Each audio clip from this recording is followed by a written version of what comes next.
Hey everyone, welcome to this webinar tonight. Thank you for joining us. We have a lot of people on the session right now. They're signing in.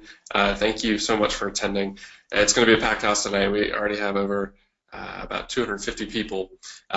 This webinar is hosted by Cozy, and the title is How to Set the Perfect Rent Price. So I'm Lucas Hall, and I will be presenting to you. I'll tell you a little bit about who I am. And we also have a guest host here as well, Maggie Cooper. And we'll go through this, and there's a lot of information, so stick with us. And as I go through some of the agenda items and general topics we're going to discuss, if you need to grab a glass of water, do what you need to do to settle in, because we're gonna do a lot of information, and I don't want you to miss it. So let's get started. Tonight, really, we're going to be doing a lot of stuff. The agenda is, first, we're going to talk about pricing factors. What changes the amount of rent that you can get for your rental? So this is critical because you need to know what things will give you the most bang for your buck, and that's what we'll discuss. Listings data. Now, the reason I mention this is because most of the time when you are comparing properties to each other, rental properties, you're looking at listings data. Listings data is what somebody wants to get for their property, how much rent they actually want to charge, not necessarily what rent they are charging.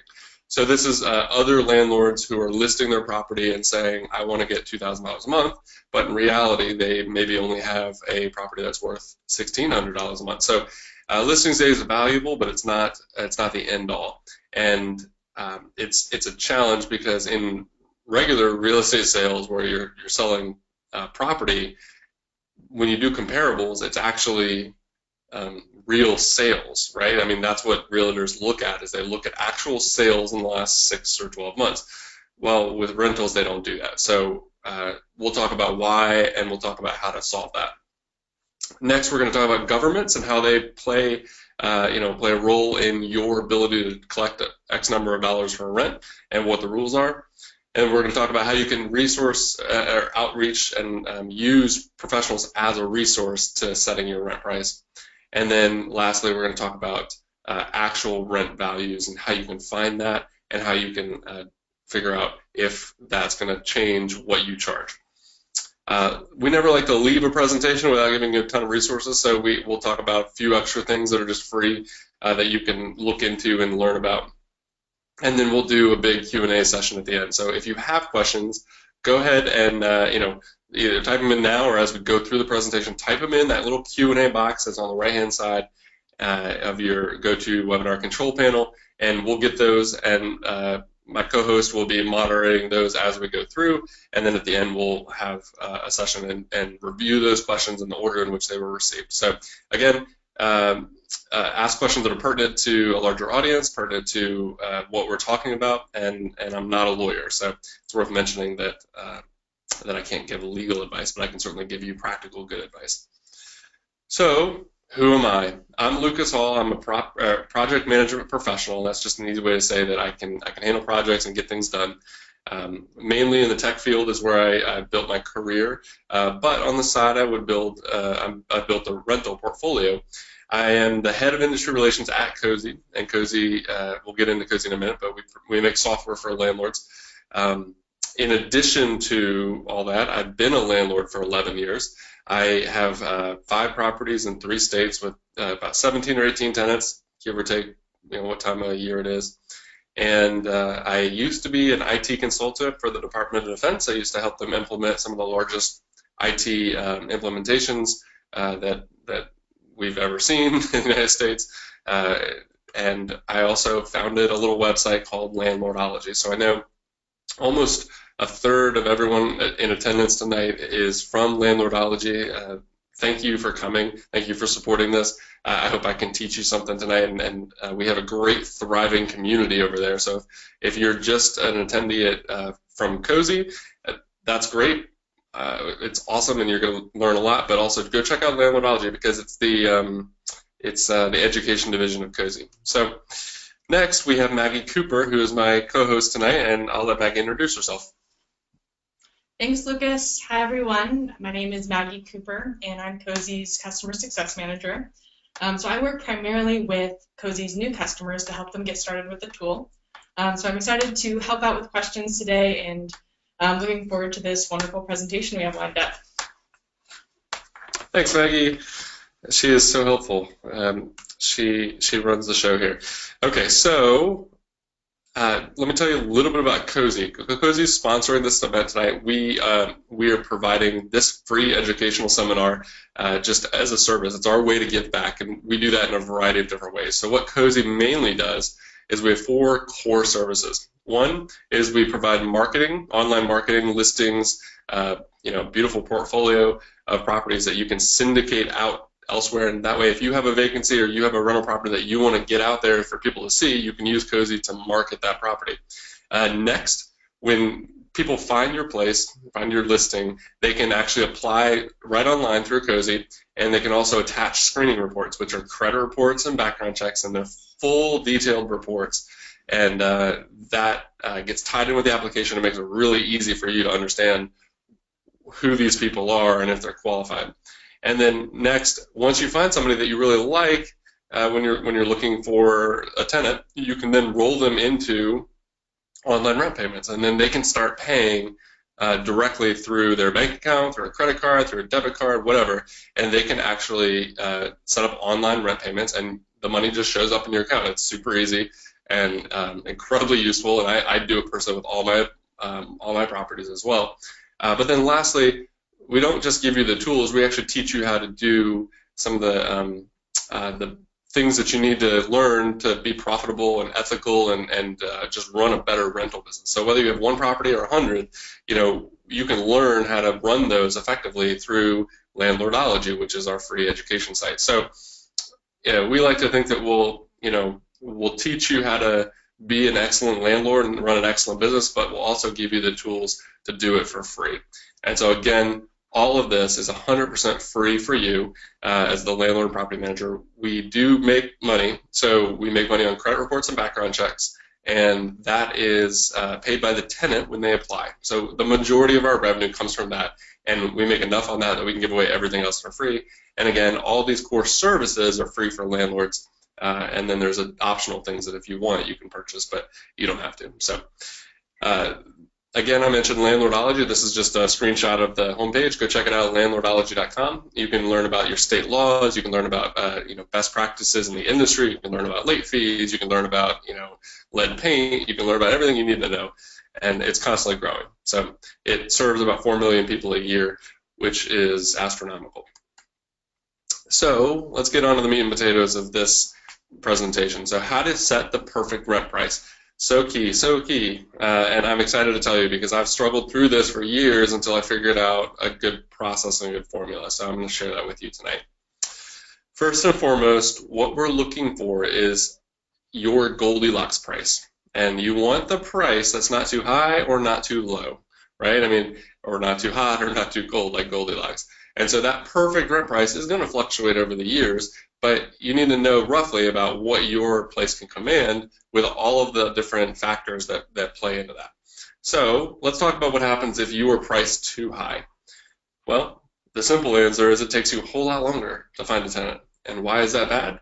Well, if you have an increased vacancy for 1 to 2 months or longer, then you're going to lose money. I mean, time is money, and if you have a place that's sitting vacant, it doesn't take a rocket scientist to figure out that that's not a good thing. So I've certainly figured out how to reduce vacancy almost down to near zero. For the last 10 years, I've only had 1 month of vacancy on 1 property, and that's a whole nother presentation, but that's part of it is pricing correctly. So that's what happens if you price too high. If you price too low, if yours is too cold, you get locked in at a cheaper rate, because most people do sign 1-year leases. That's actually the most common type of lease by far, and you get locked in for a lower rate and you lose money that way. And so month after month after month, you're thinking, oh geez, that's another $100 I could have been getting. You will sell yourself short if you price too low. It's just the name of the game. And the way to avoid that is possibly to do a short-term lease or month-to-month rental for a short period of time. For example, I've had places trying to, being vacant or almost vacant in January, and January is like one of the worst times to try to find tenants and get them to move in because it's cold and nobody wants to move in the middle of winter. And what happens is sometimes I'll think, well, I want to get this on a different schedule. So I'll offer a short term, maybe 3 or 4 month lease, or even a month-to-month lease in January, and then that'll get it to the point of, May or June even. And then I can offer a year lease and get a whole lot more money for that lease. So I'll talk a little bit later about the seasons. But let me give you an example. So what does this really mean, right? So in this example, we've got rents that's too high, too low, or too hot and too cold, and then something that's just right. So let's use the example of too high, the very first column, or second column, I suppose. From the left, the listing price there is $1,200. Let's say you have a place that actually should rent for $1,000. So that's the point here. Something that rents for $1,000, but you want to try to get $1,200 for it. So you market it for $1,200, and it sits there for 2 months. Nobody's interested, or the people that do show up don't want to proceed. That's a big thing. So they don't want to fill out an application or go forward. So it sits there for 2 months until you finally realize maybe it's too high. So then you lower it back down to $1,000, and sure enough, it goes relatively quickly. And then you get a signed lease, and now someone's moving in, and you're actually collecting rent on it, and it feels really good. You just wish you had made that decision 2 months prior. So now you're getting $1,000 a month on something you try to price at $1,200, and do that for the remaining, let's say, 10 months out of the 12-month cycle that we're talking about. And so you'll make about $10,000 that year, which means that you lost $2,000 because you let it sit vacant because you tried to be too aggressive. Now, let's look at the too low scenario. Instead of pricing it at $1,000, you're like, I don't really have time to deal with this. I don't want to clean it. I don't want to do this. Maybe I'll just lower the price. Well, that in itself is just a horrible decision because if your tenants will only treat your place as well as you treat it. So if you say, I'm not going to bother with fixing all this stuff, I'm just going to lower the price, then it's a downward spiral of neglect, really, and your tenants will do the same thing. So they follow your suit. If you price it at $800, you will get somebody in there very, very quickly. I mean, your phone will be ringing off the hook, and you will have somebody wanting to put a holding deposit, and you'll get a lease signed that week, just because it's underpriced. I mean, it's a value, right? People will line up outside the door just to see it. And if you do that and you sign that person for a year, well, okay, you've got 12 months of rent, that's fine, but you're going to lose about $2,400. So that's even worse, right? That's even worse than if you were to price it too high. So I've seen a lot of people do this, especially property managers who might have too much on their plate, or real estate agents who are too busy to kind of list your property. I've seen them actually just take the easy way out and just price it a little too low because it makes them look like an all-star when they can get it rented in a week, and you think, oh, that's great. Well, what you don't realize is you're missing out on potentially $2,400 that year. So, and then on top of that, you have to pay their fee. So it's really worth, even if you let somebody else manage your property, it's so important that you know what you can get for your rent. But let's look at what's the middle column, what's just right, the just right price. And let's go back, and this example is of a property that is supposed to rent for $1,000. That's the real market rate. That's really what it should go for. And if you do that, you'll get a tenant right away. I know that it takes, there's a lot of work involved, don't get me wrong. So sometimes it takes me up to 60 days to find a tenant, but I start looking for that tenant 60 days before I actually need them. So I rarely have any vacancy. Now, so you'll get somebody to move in almost immediately after the last person moves out, and you have 0 months of vacancy. You then get about $12,000 that year because it's rented all year long, and you don't lose any potential revenue. So that's the implications of pricing it too high and too low in a real life example. So moving forward in this presentation, I want to talk about the 3 Ps. Now, what do I mean by that, right? We're going to talk about the 3 things that affect your ability to rent your place more than anything else, right? And it's not location, location, location. That's important. But just like a triangle has 3 sides and 3 points, and if you were to change the angle on any of those 3 points, you're going to change the angles on the other 2. It's going to affect the whole thing. So in the same way, the 3 Ps are price, presentation, and promotion. So let's talk about that real quick. Price is obvious. That's what we're talking about today. Presentation is how the place looks when you go to show it. right? How it smells when somebody walks in. Are the floors clean? Are the windows clean? Is the door nice and clean and painted? Is there somebody in there that's messy, or is it vacant, or did they clean up? Just the way it's presented, and that even extends to you as a potential landlord or property manager, and you're showing the unit. Do you present well? Did you take a shower that day? That kind of stuff. So presentation certainly affects price. Promotion is how well you're able to market it. And so we actually have a lot of articles on Landlordology about promotion and presentation and how to do that effectively. And so you can check that out for free. Promotion is your ability to take quality pictures with good lighting, and then how to upload those, and even maybe create a video with your iPhone or your camera, and then upload that to YouTube, and then to make a beautiful listing. And that's where Cozy helps you out too. We'll help you make that listing. You just have to upload your photos and give you like a beautiful little web page to distribute. Your ability to market will affect price. That's why big apartment buildings spend thousands and thousands of dollars every year to maintain a beautiful website, because they'll make it back. But for the sake of this presentation today, price is the only thing that matters. That's the only thing we're talking about. I shouldn't say it doesn't matter, but price is the only thing we're discussing. The other two have their own presentations and could take an hour each. But we're only talking about price, so how to set that perfect rent price. But it's important to know what the other factors do and how they affect the price. So moving on, I'm going to show you some red flags that you can look for to tell if you are pricing it or too high or too low, just like in the Goldilocks example. Like, how do you know if you're pricing it too high? How do you know if it's too low? How do you know if you could really get more? So let's go through that. How do you know if your place is underpriced? First, the biggest sign for me is if it's underpriced, you will have multiple inquiries on the very first day you list it. Sometimes if you list it in the evening, which I do typically after I'm working, then I'll get lots of text messages that night. And it's just ridiculous because it's way too late to even go show something, and they're jumping on it. So if it's priced too low, you will get multiple inquiries. Now, it's easy to get excited. Don't get me wrong, multiple inquiries are awesome, but you just don't want them like within the first hour.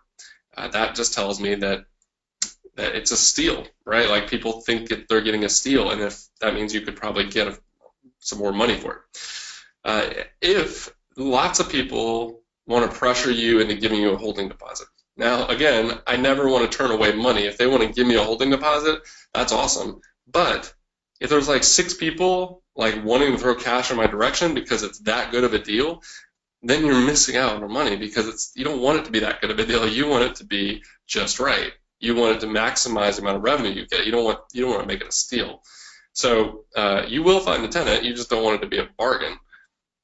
Now, how do you know if it's overpriced? So if I don't have any inquiries whatsoever, either by phone or by email, by the 3rd day, then I know people are looking at it, but they just don't care enough. It's not priced right for them to call or email. So that's how I know I can lower the price.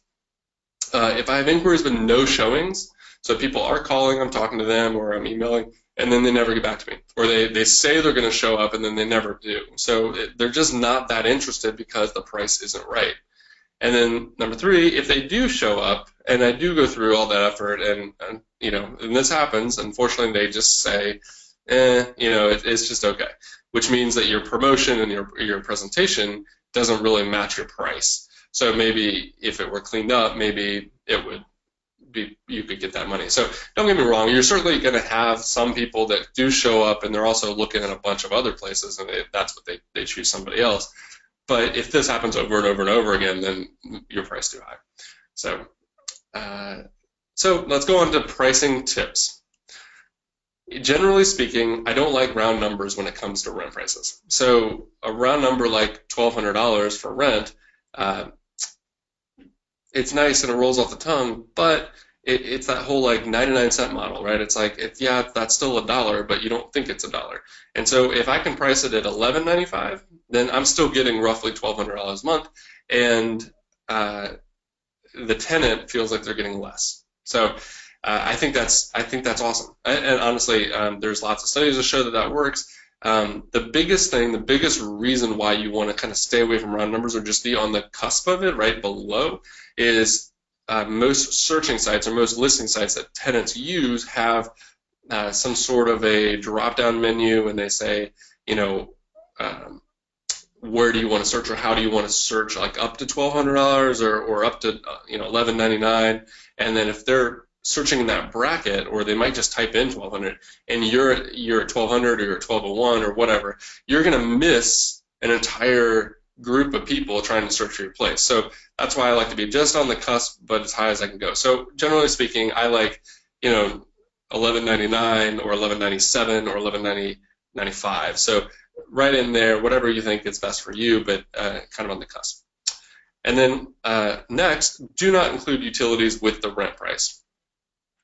I know that a lot of times you manage utilities. As a landlord, you might manage the water bill, and then you pay that, and the tenant then decides, or you decide to bill the tenant later or after the fact or whatever, or you just wrap it into rent.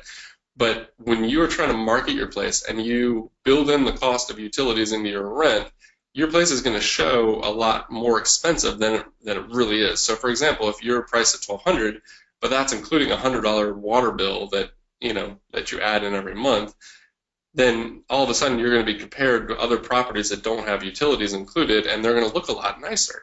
So your property is really an $1,100 property. You should market it that way, right? So you want to be compared with other $1,100 properties, and it's like I was just trying to buy from World Market, I believe, and they were trying to sell me a chair that was $70, and I was comparing other $70 chairs, and then I went to check out, and they added on a $30 delivery charge, even though it was free delivery. It was like a $30 service charge.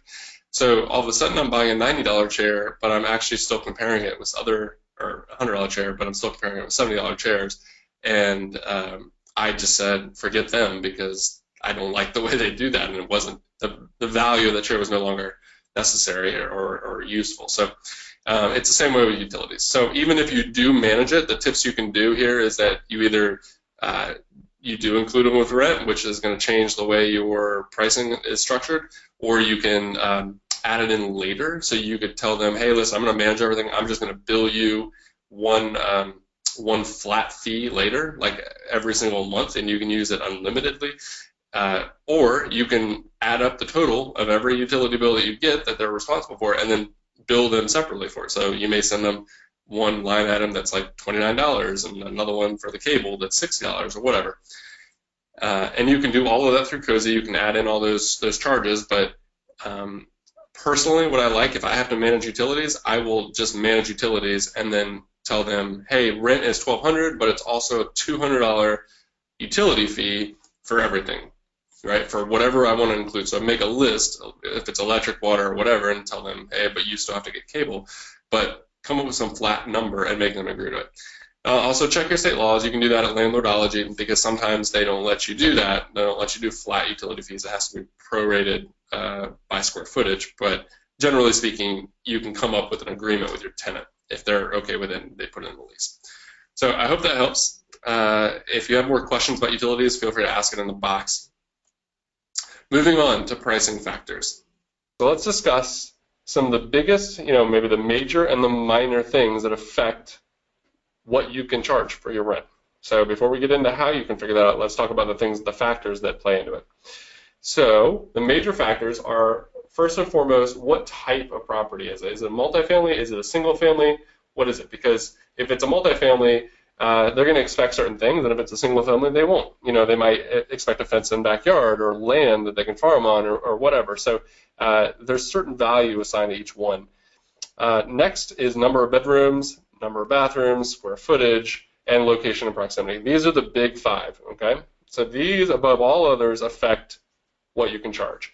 But there's lots more. There's a few other major things. Number one is your lease.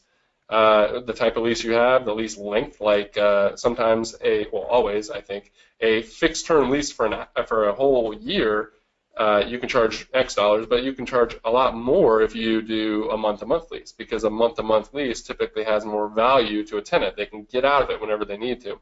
So when I was a renter at an apartment complex, a big one, they sent me renewal terms, and my lease my rent was double the price if I chose to do a month-to-month lease, right? Crazy, right? It was like it was $2,200 for a 12-month lease per month, and it was $4,000 for a month-to-month lease per month, and that was just because it was the added flexibility. So that does matter. The season matters too. So if you're trying to rent your place for a January 1st move-in, you're not going to be able to charge as much than if it were June. And that's honestly just because everyone hates moving in the middle of winter. If you're in North Dakota and you're trying to get somebody to move in for January, it just ain't going to happen unless your price is right. So that affects a lot of it. And that's why on all of my properties, my lease renewal date is around June 1st. Now, it doesn't scale when you get up to dozens or hundreds of properties, but if you have a handful, then you can do that, right? And it makes it so much easier, and it's a beautiful time of year. It's just easier. So pets, whether or not you allow pets can change the price that you allow. For example, I lived in a building where they allowed big dogs, and because of that, everyone with a big dog flocked to it, and they were willing to pay a lot more money than the place down the street because they could have their dog. Inflation. People typically think that inflation is only about 3% or so, and that's the going average, and that may be true for the last 100 years, but for the last 5 years, inflation's only been about 1.3%. So you can factor that into your rent prices, particularly the rent increase every year. So I wouldn't do inflation at a tremendous amount, but it's good to know what it is. And then also HUD, the Office of Housing and Urban Development, controls the fair market rents for the country. So the government actually can tell you what it should rent for, although it's not exact. And really, unless you're working with Section 8, you don't have to actually follow that. But it's a good idea to be close. So let's talk about the minor factors, right? What are these things that still affect the rent price, but not nearly as much as the Big 5 or Big 10 that we just talked about? So amenities and fixtures certainly do affect price. So if you have granite countertops and Brazilian cherry hardwood floors, or you have gold faucets, all of those things make it more valuable. Typically, it's a nicer place, and they add to the overall appeal. So yeah, you can charge more for it, but it's not as important as the number of bedrooms and the square footage. And at the end of the day, you may have the best kitchen cabinets in the world, but a renter just needs a kitchen with cabinets. They don't need a kitchen with Brazilian cherry cabinets. Laundry is a huge factor. Appliances, so whether or not it comes with appliances, and I know that's standard in many parts of the country, but in other states, it's the tenant actually has to bring in their appliances, and if they don't have to do that makes typically more incentive for them to pick your place. Whether or not it's furnished, so if you provide a fully furnished place and even towels and things like that, if you want to go extreme, you can charge more. It's easy because they don't have to worry about it. The types of lease clauses that you have, the leases that you actually, the lease clauses that you put in there, and things like early termination fees, subletting fees, anything like that. What are those rules? And if they're favorable to the tenant, then that could be an incentive for them, and they might be willing to pay that. If there's a no early termination fee, they might be willing to pay an extra $100 a month. How clean the place is. This one's a no-brainer. If it shows well and it's very clean, they'll want to move in and they'll pay for it. If it doesn't show well, or if you're trying to show it while there's a tenant in there who is keeping it in horrible condition, then you're not going to be able to charge as much. We mentioned utilities earlier, so if you're managing those utilities, or you've got a simple way to handle it, or if it's a flat fee for unlimited use, that kind of stuff, or maybe you want to throw in cable and internet, I don't know, that kind of stuff can raise the price or lower the price. Whether or not you have parking is huge, especially in the city. Someone will pay, I used to live in Washington, D.C., and someone would often pay $30,000 a year for parking. It's nuts. Lawn and fences, so if anybody with kids and dogs, they're going to want something that's got a backyard and a fenced-in area to let the dog out. And then lastly, this is big for me. I typically, when I'm looking for rental properties, I want them to have a good walk score or have a good walkability, and that just means that there's stuff to do and they can walk to it. It's that simple. The higher the walk score, I typically get more rent. It's just really that simple. All right, moving on. Other factors that can affect it is who's your target audience, right? So I know I'm flying through this, and thank you. We have a lot of people on the line. Thank you for those who just joined. We're going through the a presentation on how to price your rental properties. So other factors that affect rent, who is your target audience? Mostly, I think, generally speaking, in the United States, it's single-family households because we have a lot of single-family homes. That's great, but the price you can get for that is certainly a lot different than if it's a roommate or group housing. So I have single-family homes. I also have homes that where groups live there. It's not on individual leases, but it's one lease, and there's like 6 roommates, and they all have their bedrooms, and they share the common area. And it works great for them, and I can charge about 30% more for my rent because I know that's who's going to go live there. And it just attracts them. They don't mind it. They're right out of college. They love it. Now, the tenancy is typically shorter. It's like a year to a year and a half, but it's not 5 years. But I get 30% more, so it's okay. Nightly rentals, if you do Airbnb or VRBO and you do that kind of thing, then you can certainly charge a lot more, sometimes upwards of $200 to $300 a night. And then if you are appealing to corporate housing partnerships where you partner up with hospitals or universities and they're sending teachers or nurses or whoever who are traveling and they stay there, you can charge a lot just like you can for nightly rentals, but sometimes they'll stay there for a few months. So that's even better. So different prices for the different audience. It's not necessarily the same across the board. So earlier on, I mentioned that if you typically go to try to figure out what your rent price should be, the most common way is to look at comparables, right? Well, in real estate sales, whenever you do a comparable, they don't look at what it's being listed for, right? I mean, if anybody who's a real estate agent on the line here, when you pull a comparable, you're not looking for listing price, you're looking for sales price. What did the property actually sell for? Show me the last 10 or 15 sales in the last year relative to this property. And that's what you base on. Well, it doesn't quite work that way in rentals, or at least it hasn't to date. So typically when you go to the big sites, they just pull up all the listings, and those listings are going to be just show you what the landlord wants for the property. It's not what they're actually going to get. It's not what it sells for, quote unquote, or rents for. It's just what they want. And a lot of times, especially Craigslist, it's riddled with fake ads. So they're testing the waters and they're pricing it really high, thinking, oh, if someone just tries to rent this at this price, then I'll take it. But I'm just seeing what I can get. So that's what I've seen happen, and that is really horrible because it's not the way it should be done. It needs to be actual sales. So let's get into this. Let's talk about listings data. So the most popular sites out there for researching comparables to date is Craigslist. I mentioned that earlier. Zillow has a rental estimate, and they even have a beautiful webpage here that says, how much should I charge for a rent? You put in your street address, and it'll tell you. Well, they're pulling their listings data. Okay, so I'll walk you through these actual web pages in a minute. Trulia is the next big one. They don't have a listings estimator, but they do have a map, which is kind of cool, and I'll show you that in a second. And then Realtor.com is used by all the pros. That's where the agents list the rentals that they have, and that's where Apartments.com lists their rentals. But you're dealing with a higher caliber rental, so it may not apply to rural America, or it may not apply to your place. But it's still good to kind of see what the pros are charging. And then there's a site called Rentometer. I used to call it Rentometer. It's a neat site, but it's called Rentometer, like barometer. And it's a cool little website, but also uses mostly listing data. So let me walk through some of those real quick while we're on the phone. So I've got a bunch of web pages open. Okay.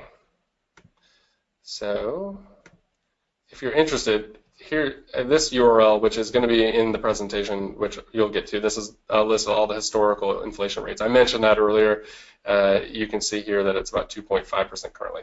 Anyway, moving on. Here's WalkScore. It's walkscore.com.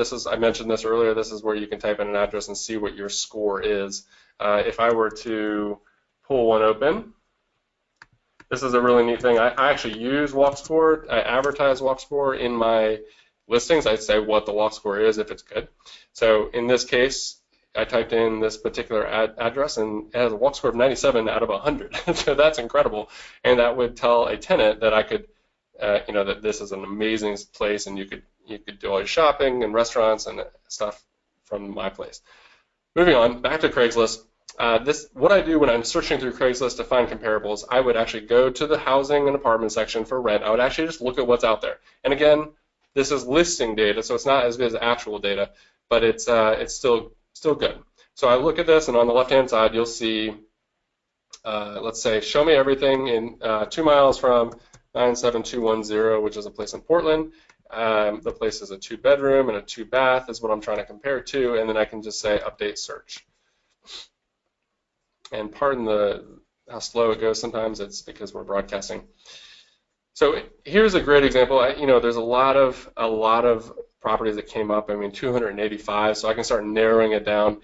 I can kind of see what area they are, and then if I wanted to, I could even open up the map, which you can see here on the right-hand side. It'll show you the property, so you can kind of get an idea for what they want to charge in the area, and I think that's very valuable.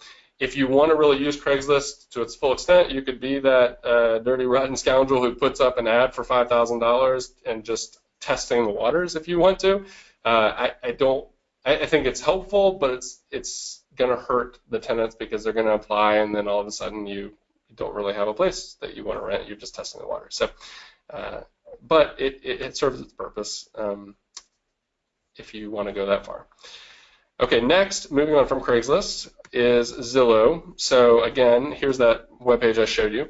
This is the URL is in the presentation, and so you'll get that at the end of the actual recording. We will dump the presentation into a little box where you can download it. It's really easy. So this URL is up here. It's Zillow's rental estimator, or rent zestimate as they call it. So if you type in an address, you can hit continue, and what it will do is it will pull up that particular address and tell you that, hey, houses nearby rent for $2,200 to $3,700, but your particular rent estimate is $2,700, $2,702. Okay, well that's good.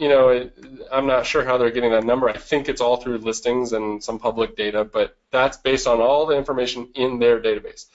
Now, the problem I have with Zillow sometimes is, though it's a powerful, amazing website, sometimes the listings aren't claimed by the owner, and so the data is wrong. Like I know in particular, there was 3 of my own properties that the data was just off. The number of bedrooms was off, and so I'm not sure how much of this data is off as well. But it's still extremely easy to use and very helpful. If you want to know about how accurate their Zestimate is in your city, they actually have a little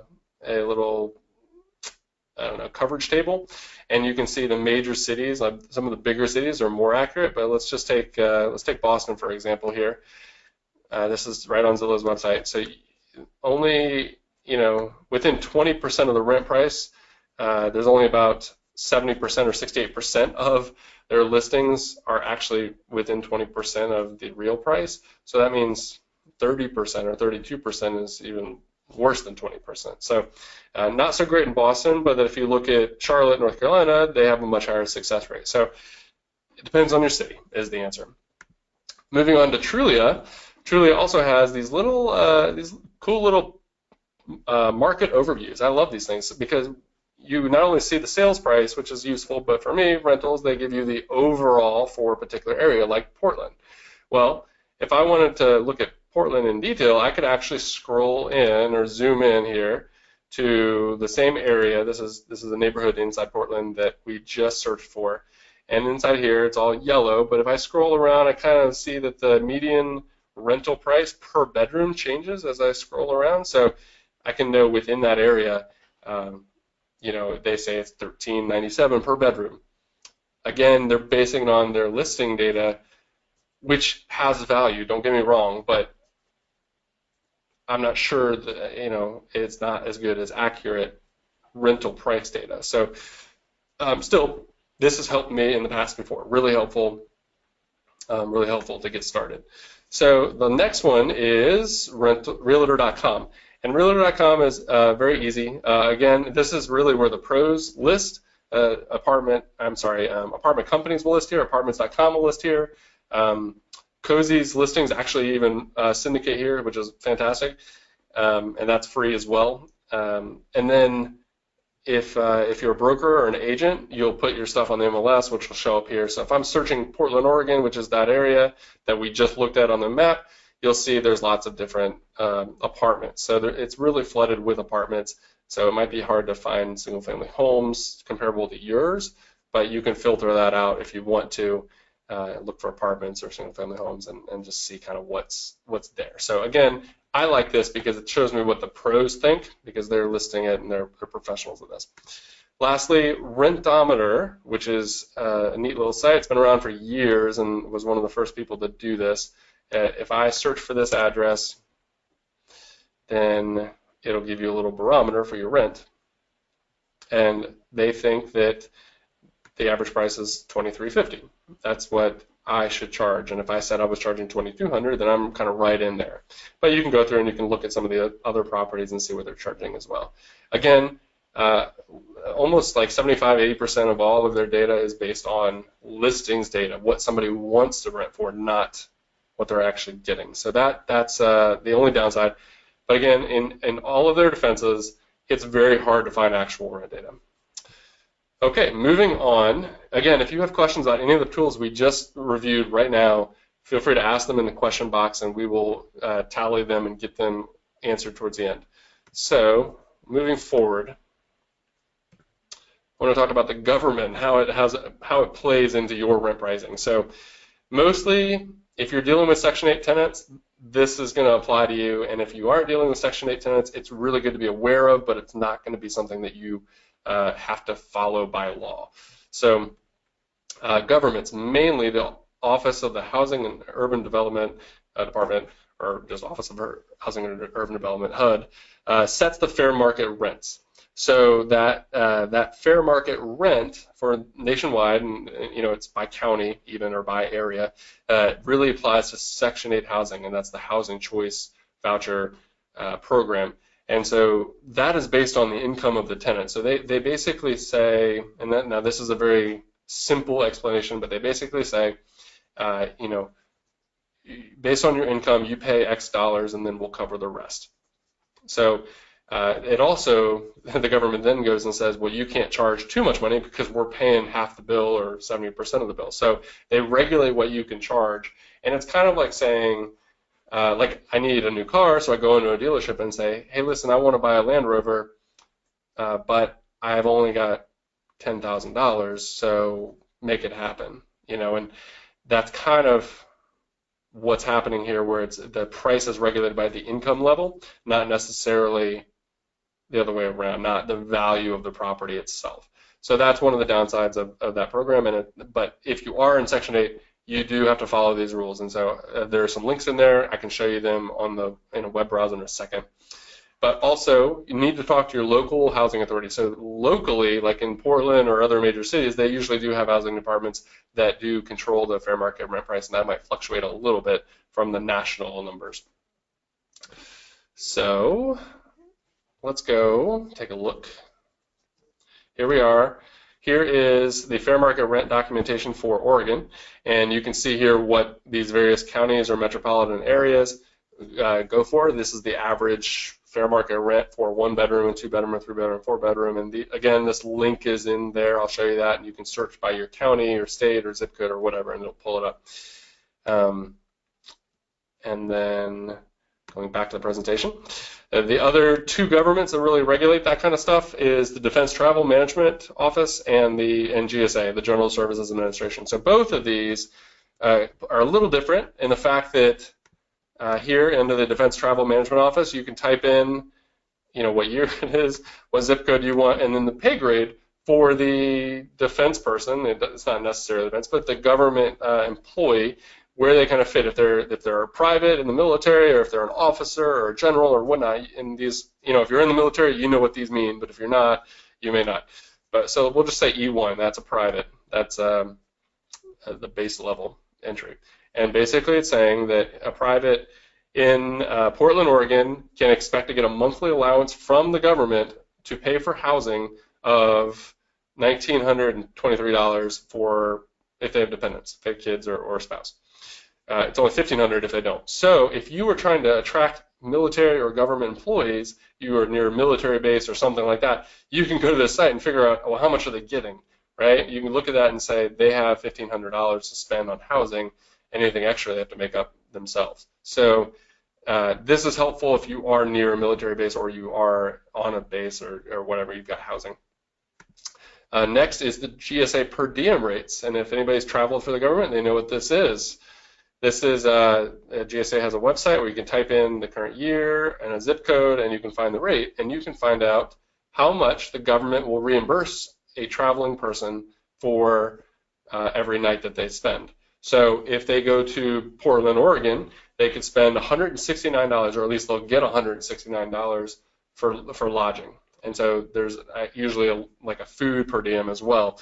So you know if you're doing nightly rentals and you're trying to attract, corporate or business people or travelers, then you can know that they have about $169 to spend. Certainly helpful. All right, moving forward, we're doing okay on time. We have about 10 minutes to go. Next, another way that you can determine what might be a good rent price for yourself and your rental property is to talk to the professionals. I mean, they're the people who've been doing it for their career, or they've been doing it for years. So number one, ask an agent. I love my real estate agent. She's awesome. She actually knows the area very well, and she's going to know it better than I do. I know my property as well, but she knows the area. So ask an agent. They'll be able to look in the MLS. They'll be able to look at other comparables and see possibly what stuff rented for, which is useful, very, very useful. That's critical to this decision. But you could also ask any other modern landlord. Now, why I emphasize modern is because I don't really want to know what an old pro is charging. If they've been a landlord for 20 years and they've had the same tenant for 20 years and they've not raised the rent in 20 years, then their rent price is probably grossly undervalued. So I don't trust that. And so I want to know somebody who cycles through tenants every few years, somebody who is using modern tools like Cozy to do rent collection, someone who stays on top of the market and has a genuine interest in improving the process. So that's why I say modern landlord, somebody who cares about their tenants and wants to actually get a good rent price. And then lastly, ask an association. This is key. There are lots of associations nationwide that you can join. Some of them have membership fees, some of them don't. And you can meet lots and lots of people who are doing exactly what you're doing. And you can talk about it together and you can work it out together, because I do believe that we are in this together and we'll all succeed if we stick together. So I have a webpage here. It's on landlordology.com/rental housing associations. And the link is going to be in the presentation, but you can pick a state, and let's say Oregon, and it will cycle through and show you just the associations there. And you can then you can click on them and go to the URL and find out more about that association. So this will help you filter through and figure out what you need to potentially what you could join. All right, now we're moving on to the best part. So actual rents. This is the most important piece of data you could find. It's like, I don't want to know what you're listing it for. I want to know what you're actually getting, because that's going to matter for me, because I want to know what I can actually get, not what I can list for. That's how we do in real estate sales, but for some reason we haven't caught on with rentals yet until now. So the best way to get actual rent prices is through a product that we're just launching. I mean, it came out 2 weeks ago. It's called Cozy Rent Estimates. And what we go through is we actually show you we give you a real rent estimate, exactly what you could charge, or what we think you could charge for a rental of your size and space and number of bedrooms and square footage. And then we show you a bunch of actual rent prices for comparables in your area. So sometimes that's like a half a mile radius, sometimes that's a 2 mile radius. Just depends on the density of your area. We'll show you local vacancy rates, local recent history and county trends, which is helpful to see kind of, are you on the rise or are you on the downside, and then other really critical metrics. So let's look at that. This is a screenshot of a webpage on Cozy's site that you can access and buy a report. So I'll show you what that looks like. Let's go over there. Great, perfect. All right. So on Cozy's website, if you just go to cozy.co, you'll see on the left-hand side there's a a navigation that you can click on. There's something called rent estimates. That's where we are now. And you'll find out more about it. And then at the bottom, you can sign up. If you already are a Cozy customer, it's super easy to get to. Just log into Cozy. And then log into Cozy right here. Here's a good example. So I'm logged into Cozy. And once you create a landlord account, you'll get access to all this other stuff that's really completely free. But we do have something called paid services, and that's just the optional things that you can pay for. And again, we don't really make that much money on these things. It's really, we make money on the screening reports, but there is some cost to these, and that's why they do have a price tag on them. But you can buy a report, or you can purchase new or view your old reports. And so in this case, for this account, I want to show you the 3 reports. So in this case, somebody ran 3 reports on these properties, and now these addresses are actually anonymized. But you can see the reports here, and you can see what the actual rent estimate is, and then you can view the report.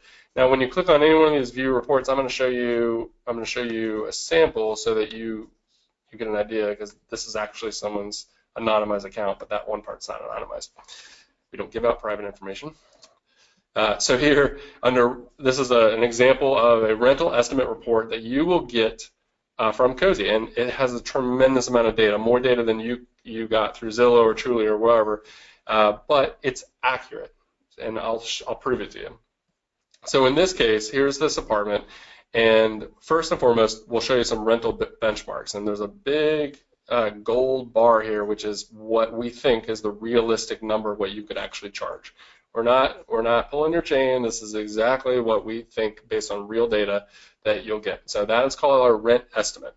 And in this case, it was a 1,020. Now, we also have something called a confidence score. Now, a confidence score is valuable in the fact that it tells you how confident we are in this number. And now this number tells you that, okay, well, this is based on other comparables that were very, very similar to yours or not so similar to yours. That's essentially what it is, because the comparables are really the best data you can get. And then we talk about vacancy rate, which is nice. But here's the details of your property, and we talk about the days on the market versus vacancy rate, nice little comparison chart for specific to your property and the neighborhood that it's in. And then we go into things called saturation benchmarks, which it's all explained. We actually have a glossary at the end of this presentation, or end of this report, which I actually had to look some stuff up when I first got my first report, because I didn't know what some of the definitions were. But it's extremely helpful. I feel like I've learned a lot as an investor just because of this data.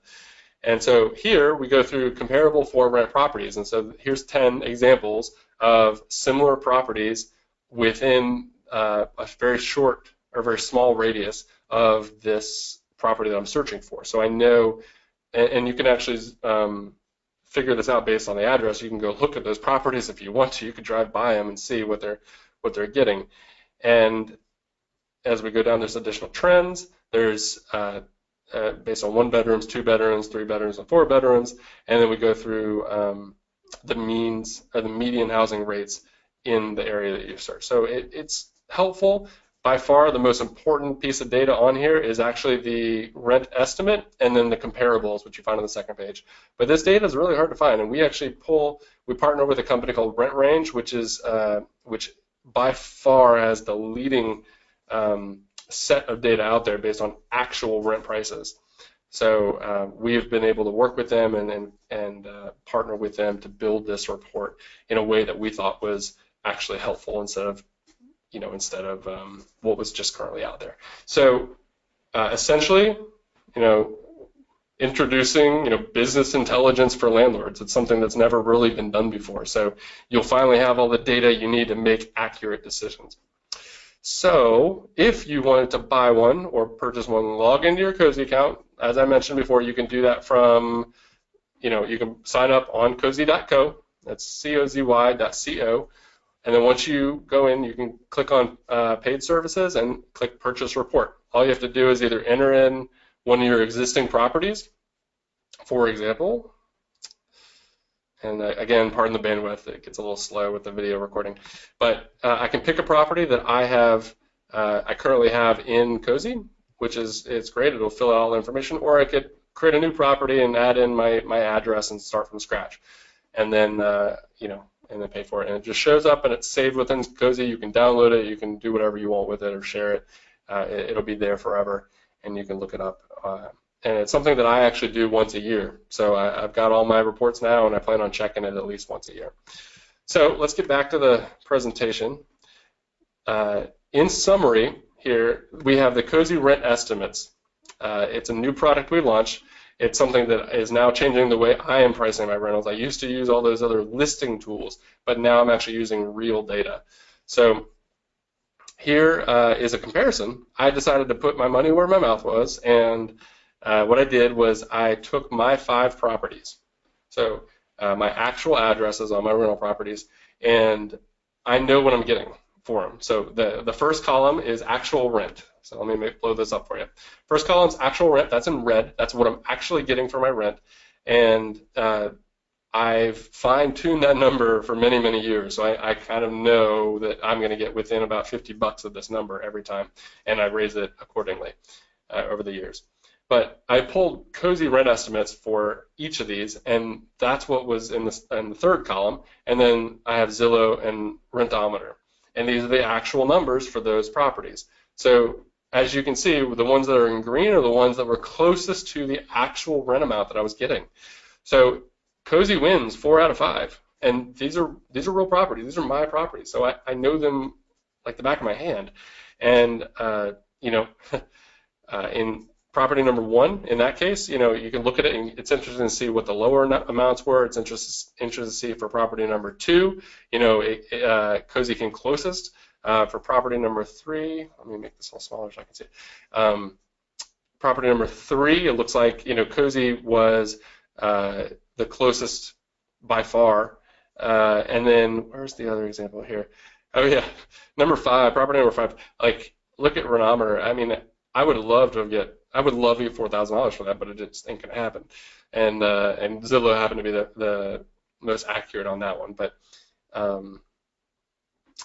yeah, I mean, I was like, well, let's just really check it out. So I would encourage you, please, go ahead, look at all the different sites I showed you when you're trying to figure out a rent price, but pull a Cozy report. A Cozy rent estimate will, in my case, was more accurate, was accurate 4 out of 5 times.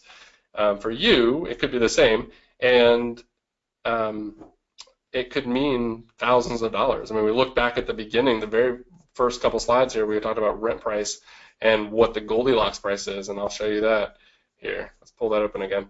So in this case, the difference between $1,200 rental and $1,000 rental means that you lose $2,000, and if you price it too low and it's only $800, you're going to lose $2,400. So it doesn't take much money per month to actually change your bottom line. So I would encourage you, go buy a Cozy rent estimate report. It's one of the only things that we actually charge for at Cozy. The rest of it's completely free. You can screen tenants and collect rent online for free. But go check it out.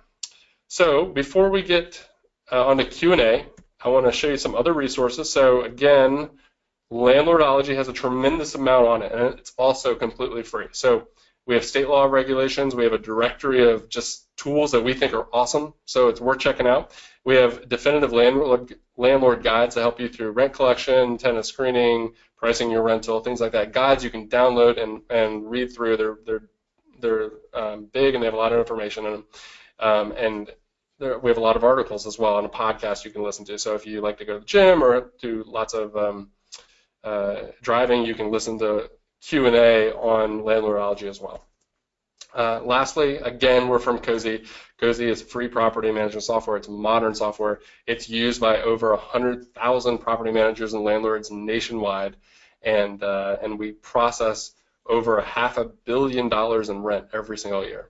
So we're not small. We're certainly a game changer in the industry, and we've saturated and absorbed most of the small asset landlord market. So we're the industry leader there. So and we're not going anywhere. So check us out if you are new to Cozy. If not, you're on the right ship. So without further ado, I know we've run over just a tad, but I would love to get to Q&As. So if you have a question about anything we've talked about, I will gladly answer it, and I'll stick with you until we address as many as we can, if not all of them.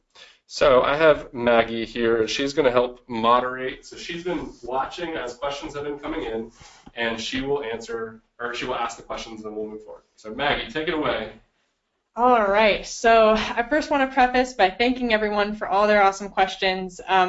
We may not get to all of these, and anything we don't get to, I will try to follow up, and Lucas and I will try to get back to you and get some answers here.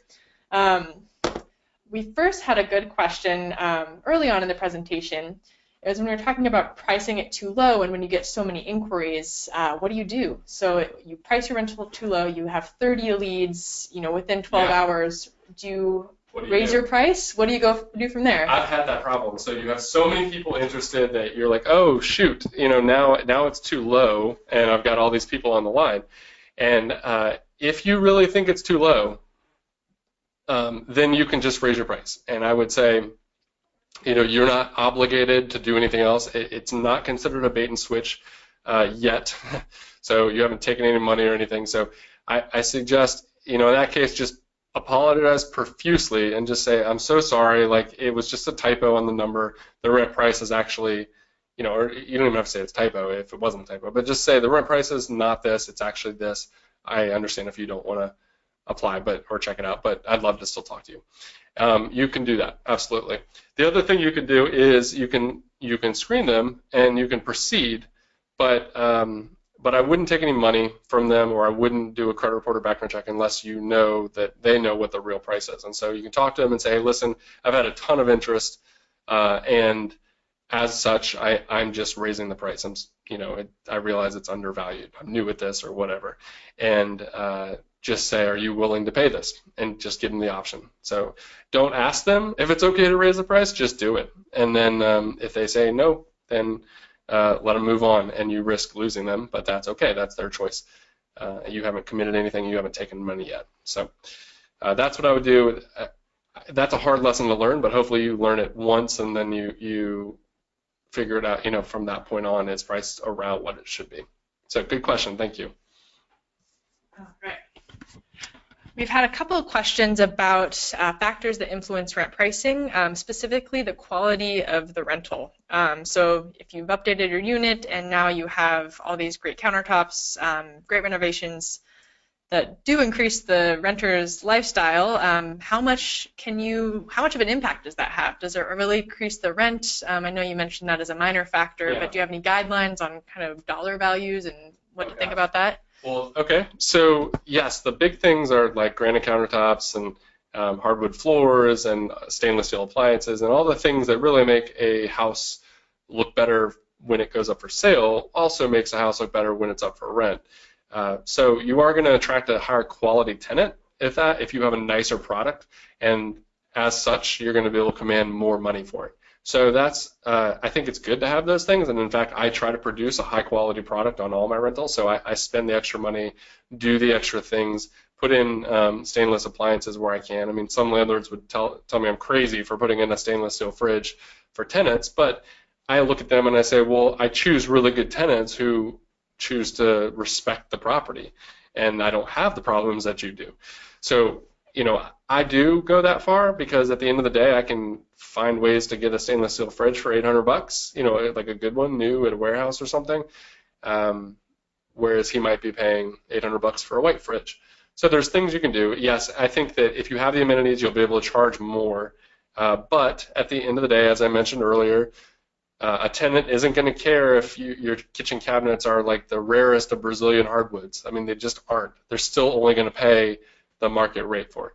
So there's some things that affect price, but the really special things that make your property unique to you just aren't going to matter, unfortunately.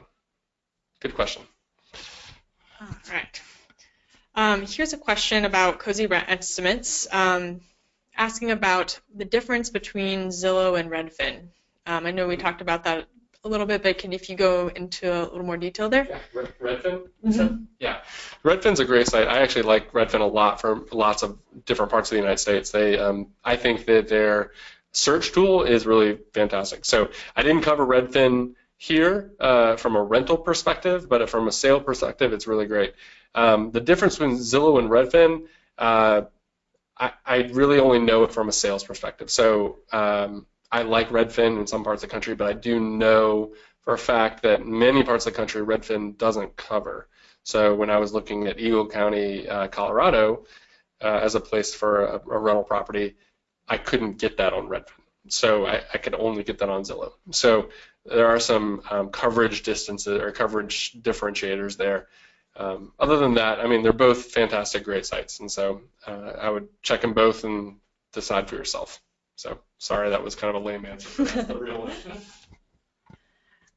Oh, and sorry, Maggie. I just want to let you know also, while we're doing Q&A, we went ahead and uploaded the... Ooh, we had issues with that.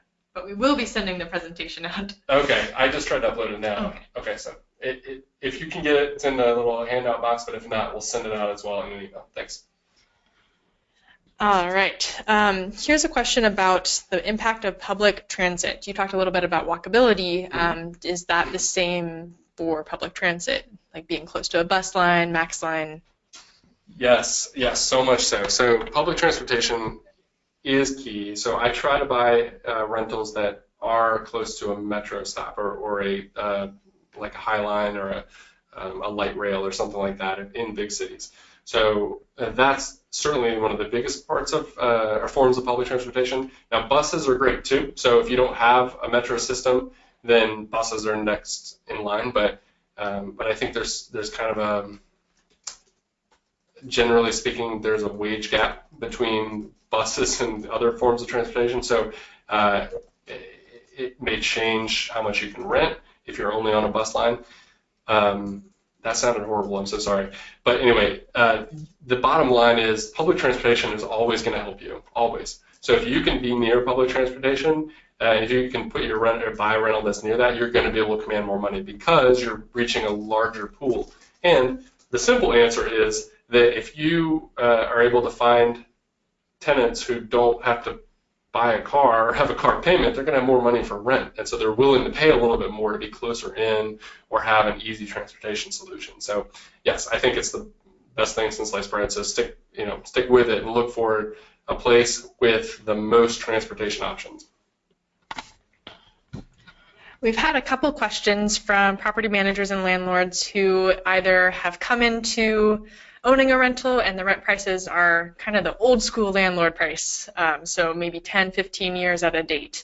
And they're now going through and trying to figure out what to do, whether they increase the rent on their current tenants, how much to do it, and then how do they go about advertising these rentals at a totally new rate. Do you have any tips for handling that situation? Yes, so two things. So there's two questions in there. How do you raise the price on existing tenants, and then how do you price it if you're looking for tenants? And so they're very different. If I have tenants who have been with me for a year and they're really great tenants, I actually won't I won't raise their rent in an effort to try to incentivize them to renew, because I like them, they pay rent on time, it's great. But I know that typically I've priced my rental in such a way that it's right at the peak. Like it's not too much, but it's not too little. So most of my tenants will stay for maybe 2 or 3 years. Some of them are maybe a little less if they're just younger in their careers and they move a lot. But I don't want them staying much longer than that. I certainly don't want them signing a lease longer than that. So it gives me a chance during those lease renewals to raise the rent if I need to. So some landlords and property managers will say you always have to raise the rent by inflation every single year, and I think that's giving away too much. Honestly, you lose power and you lose the ability to incentivize them to stay by saying I'm not going to raise the rent if you stay another year. Now don't worry, when that lease is up, I always raise the rent for the next tenant because there's a gap. They're moving out, moving in. I can raise it to whatever the market will allow. Typically, I will try to raise it upwards of 10% when that opportunity comes, and that makes up for any sort of lost regular increases.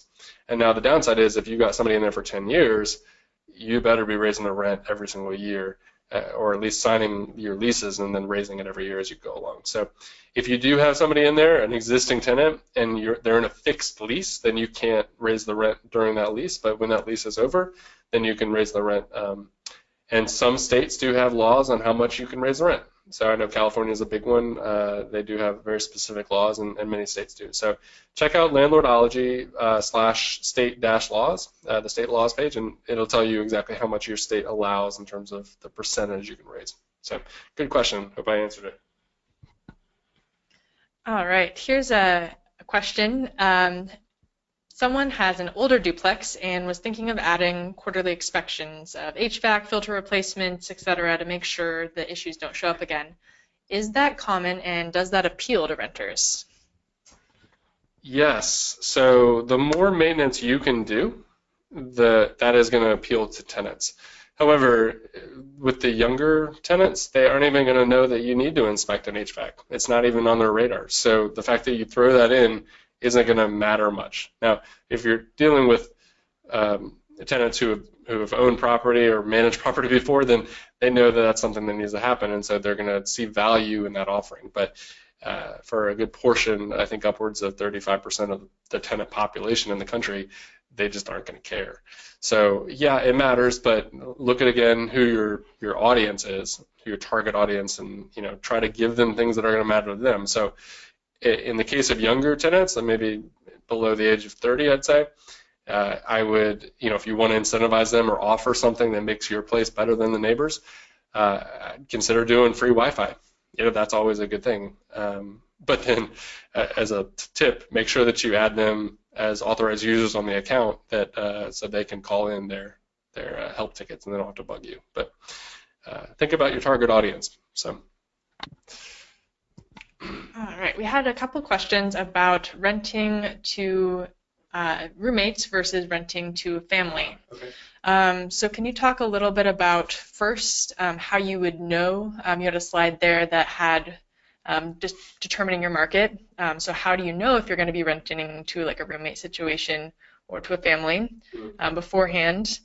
And then also just total rent value between those two groups, if renting to just roommates would produce a higher rent versus a single family. Okay. Yeah, totally. So a couple questions in there. How do you research a property to know if it's going to appeal to group housing or if it's going to appeal to a single household? And honestly, the way I do it is I look at the neighbors. I see who's living there, right? If it's all elderly couples, then I know it's going to be an older neighborhood. If it's all like parents with really young kids, then it's probably going to be households, And if it's all young professionals, then it's probably going to be groups and roommates.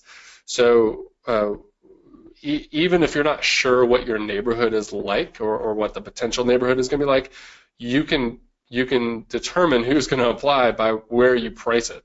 So, for example, I have a single-family home that it's all under one lease. It's one property. It's one kitchen, a couple bathrooms, and then lots of bedrooms. And what I decided to do was say, okay, well, I could attract single-family households if I price it at about $3,400, which was the market rate for a single-family home in the area, or I could try to price it at about $5,400 a month and see what happens. And sure enough, I had lots of groups of people right out of college who said, hey, I've lived with people for the last 5 years, like roommates, and now I don't want to pay a lot of money, so we're all going to go in together on this place, and we're all going to have our own bedrooms. And they're used to that. And so I got younger tenants, which was fine. I make sure that I have a good solid lease. I do screening and reference checks, and I make sure that they're high-quality tenants. But the beauty of it is that a single-family home or a single-family household, even with dual income, they probably would maybe struggle to pay $3,400 for housing. However, a group of 5 young professionals living as roommates or as groups, as a group house, they each would pay about maybe $900 or $1,000, and then they throw in utilities split 5 ways. It's not that much, so they can live in a great neighborhood with friends and pay, $1,000 a month. So that's doable for them, and they love it, and it works out really well. And I get 30 to 40% more sometimes on each of the properties, and so that's my way to do it. That's how I market it, and by pricing it high, I'm actually attracting a certain type of people. So that's not against any federal or fair housing laws or discrimination. I'm not discriminating against households. I'm just saying if you want to pay this much, you can certainly do that. But typically what happens is those aren't the people that want to pay that much. So that's the long-winded answer, but I hope it was exhaustive.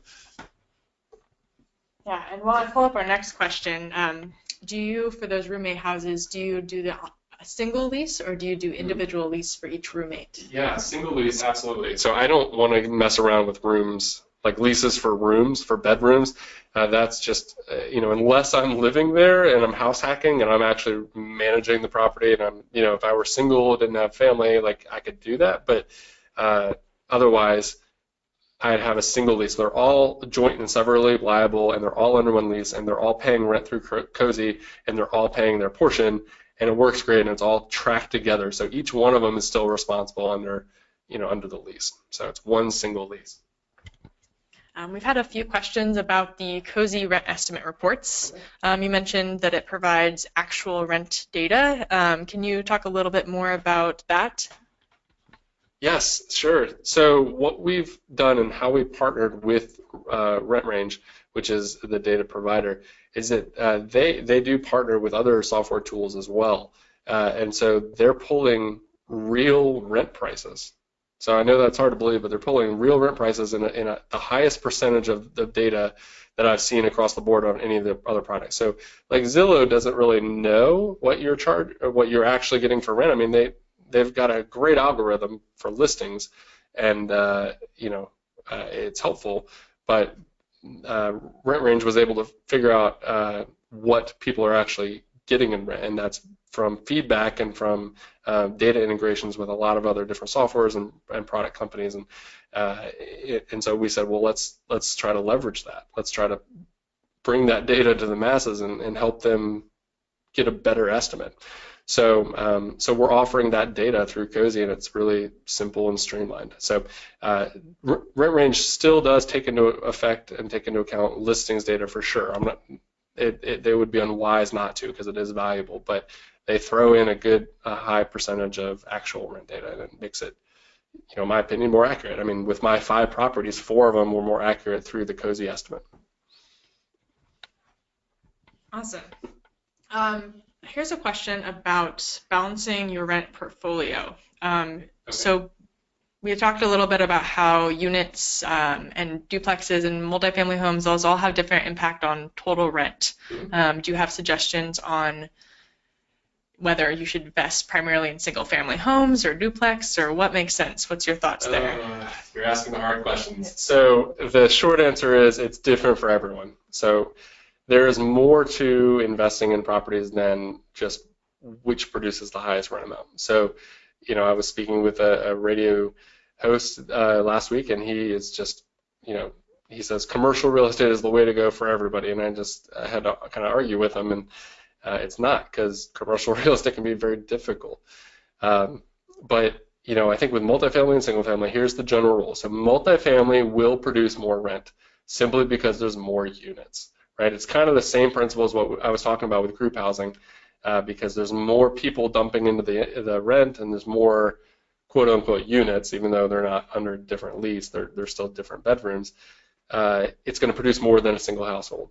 And so multifamily, if you can find a 4-plex or an 8-plex and you live there, or just rent out the whole thing, you're going to have more units dumping into the total rental income. And so, yeah, the roof costs much more typically on a 8-plex than it would a single-family home to replace, but it's not that much more. It's expensive, but it's not going to be the same as the same percentage increase as you would get for rent. So, yeah, multifamily, you're certainly going to make more, but it's going to be more work. So that's where tools like Cozy, help out a lot, because it puts a lot of stuff on autopilot.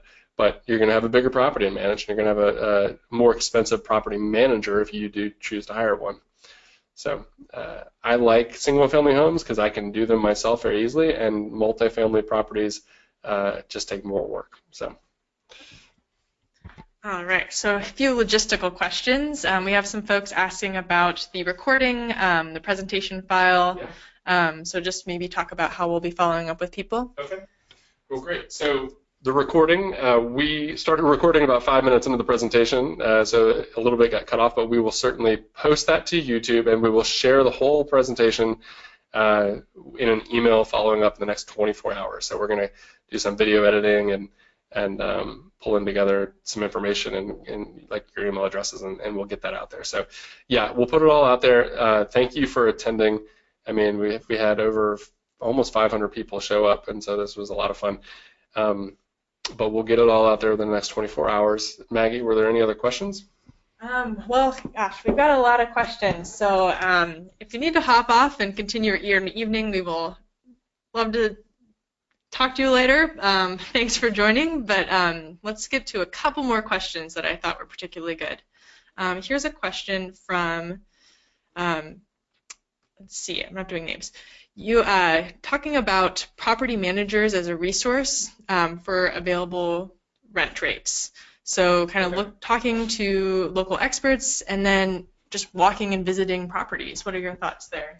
So professionals are professional for a reason. I mean, they know the area, and so real estate agents are just irreplaceable. I mean, they really are invaluable when it comes to pricing information, because that's what they do all day long. I've found that sometimes for the sake of speed, they'll price things a little low, or at least that's been my experience in a major metropolitan city. But it's valuable nonetheless. So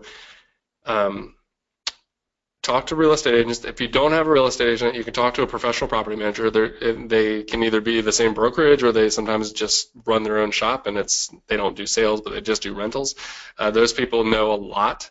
But you want to find somebody that doesn't just manage one apartment, but you want to manage somebody, or find somebody that manages multiple buildings or single-family homes in the neighborhood you're looking at, because they're going to know street by street how valuable those properties are from a rental perspective. The only catch with asking a professional property manager how much to rent your place for is that they're going to want your business. So if you don't want to give it to them, you might want to watch out and just be careful about what you know, trying to ask for too much and then saying no thank you. So that's what I've done in the past, and just ask around. If you don't know anybody, join a rental housing association in your area, and you'll meet dozens of professionals that you could ask, and I'm sure they would help you. All righty. How many more questions do you want to? Oh, let's do 3 more. 3 more questions. Okay. Here's a question about freestanding garage. Does that influence the total rent price? It depends on your area. So generally speaking, a garage is a good thing. So yes. But if every other house on the block has a garage, then it's not as critical. It's in fact, you might actually have a lower price if you don't have it. But the goal here isn't really to build up the list. It's really just to be better than the neighbors or the other house on the block. So the phrase I think I heard Dave Ramsey say that there's a rental house on every block, and it's true. So you just have to be better than your competition. So if everybody else has a garage, then having a garage isn't going to matter that much. But if everyone doesn't, then it matters. So I like garages, but some people don't care. If you live in the city and public transportation is a big thing and a lot of people don't have cars, then it won't matter. So it just depends on the area. I'm sorry, that's not a better answer, but that's what I'm exposed to. All right. How do you go about calculating shorter-term lease rent amounts? You gave the example of your own rental or one that you were interested in. That had such a higher 6 months rent versus 12 months rent. Can you talk more about that? Yes. So generally speaking, a shorter term lease or even a month-to-month lease will command a higher rent amount because it is more valuable. So what you're trading off for, a ad hoc tenancy or a short-term tenancy compared to a long-term tenancy is you're trading off the contract, the term. So if they're locked in for a year, that's security, but if they're not locked in, then they've got the freedom to do whatever they want. So you're taking a higher risk. If you offer a month-to-month lease, you are taking a higher risk that tenant could just up and leave, and rightly so. They could. That's the design of it.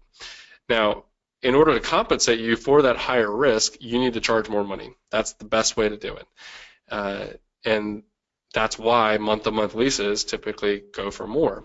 People need it. So I'll give you another good example.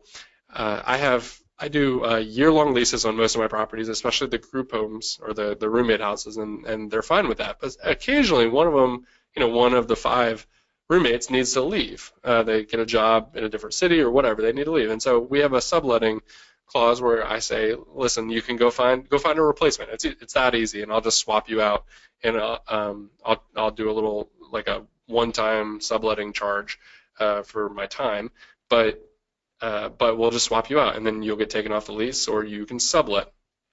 And sometimes they will sublet, and the reason they sublet versus being letting the lease be assigned to somebody else is that they can charge more. So let's say they have 5 months left on their lease, and they need to leave. They realize that if they're paying $1,000 a month for their portion, they can probably get $1,300 or $1,400 a month because it's a short 5-month lease. It's to finish off the rest of the lease. And there are people out there who are like, I can't find anything for 5 months, but I'll pay through the nose if I can.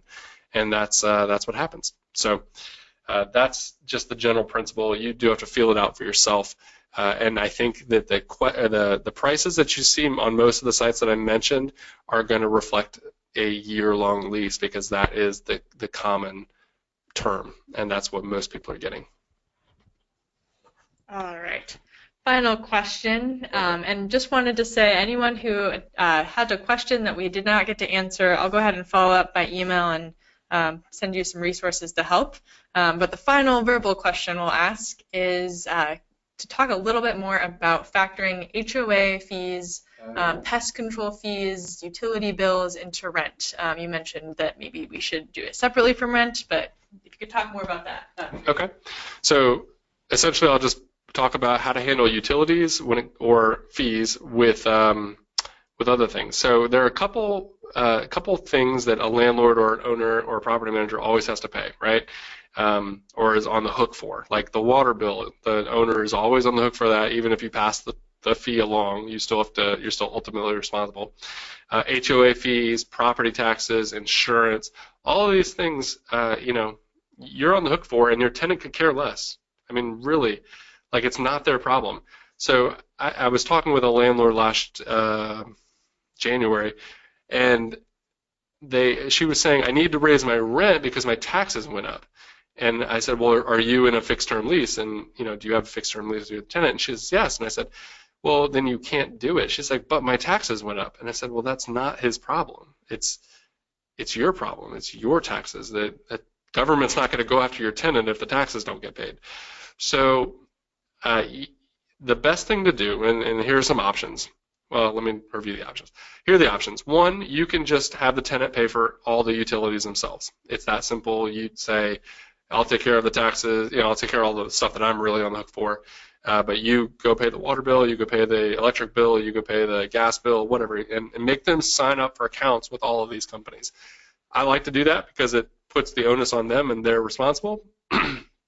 But another thing you can do is you can do you can take responsibility and then charge it to them. So, for example, you can manage all those utilities and you could pay the water bill and the gas bill and all that, and then every month tally up what the price is of all those things and then bill it to them.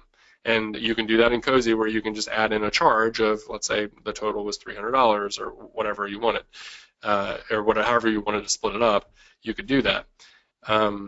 That's another way to do it, and that's certainly very fair, because the tenants then see what they're getting charged for gas and all that, and it's hard to argue with. But it's a lot of work. You're going to be looking through bills every single month, and eventually you're going to start to dread the end of the month.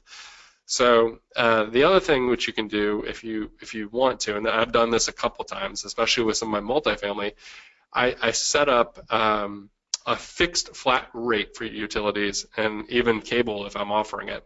And I'll say, listen, the rent price is $1,100, but you also don't have an option for signing up for utilities. I have to manage them, and they're not split, according to different meters or whatever. So I've figured out the average for the unit runs about, let's say, $100 a month, right? Sometimes it goes up in the summer, less in the winter, whatever. But on average, it's $100 a month.